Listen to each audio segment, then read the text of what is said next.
Well, in the latest chapter of Hacktivist versus the World, Anonymous and AnonSec have unleashed fury on a new entity. Think of it as an organization that supposedly represents the height of military power in global politics.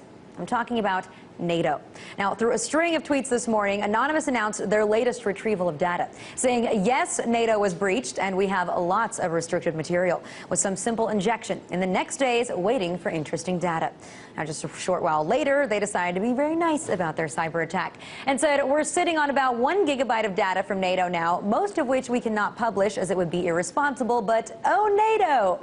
Now, just to make sure everybody knew their claims were serious, they did tweet a link to a restricted file, although neither you nor I have access to the servers that can actually read that protected information. But then shortly afterwards, Anonymous also tweeted a link to pieces of NATO's security handbook and then pointed out the irony that NATO workers have failed to follow their own security procedures. Now, meanwhile, unnamed members of NATO have also confirmed that attack, citing the dangers of the hacktivist organization gaining such incredibly secret information.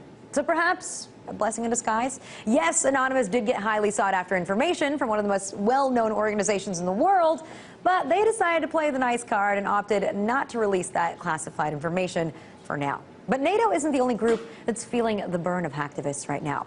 Even Rupert Murdoch's empire can't hide from the cyber hacking ways of LulzSec.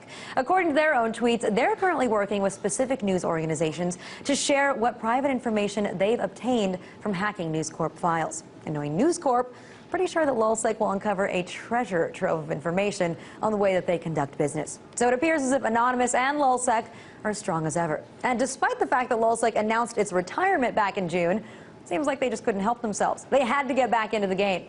But they've also teamed up with AnonSec, so it seems like the hacktivists have realized that they have a lot more things in the world to correct, or at least stand up to. And for that, I'm quite interested to see how NATO and the FBI are going to respond to Anon and LulzSec's efforts to take down some of the most notorious organizations in the world.